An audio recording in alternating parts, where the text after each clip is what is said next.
Foreign ministers from the 27 EU member states arrived in Brussels with the clock ticking.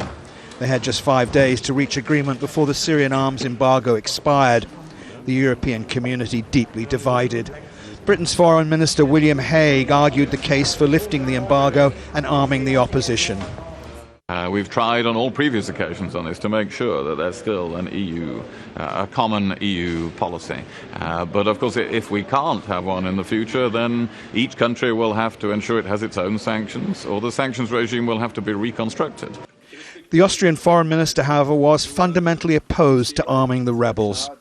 I think it was European policy for years not to be on one side with delivering of arms. We have not done it in any case in the past years. So I think just to come up with such a new policy is really a fundamental issue. In a long day of detailed debate, the foreign ministers agreed to renew sanctions against Syria, but crucially left open the door for weapons shipments to the Syrian opposition by individual member states if preconditions are met.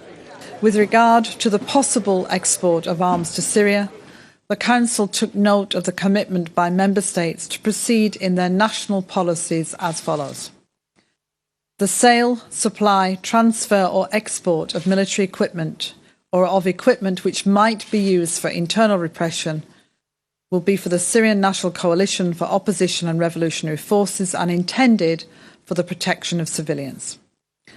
Member States shall require adequate safeguards against misuse of authorisations granted, in particular relevant information concerning the end user and final destination of the delivery.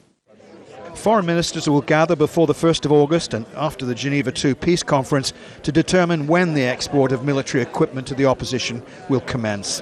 This is the outcome that the United Kingdom wanted. It has been difficult for many nations, of course. That is why we've had such long discussions today, over the last 12 or 13 hours or so. But I think it is the right decision. The declaration will be regarded as a diplomatic victory for Britain and France, seen in London and Paris as a powerful incentive for President Assad to engage in the upcoming Geneva peace conference. It remains to be seen whether Damascus sees it quite like that. Peter Sharp, Al Jazeera in Brussels.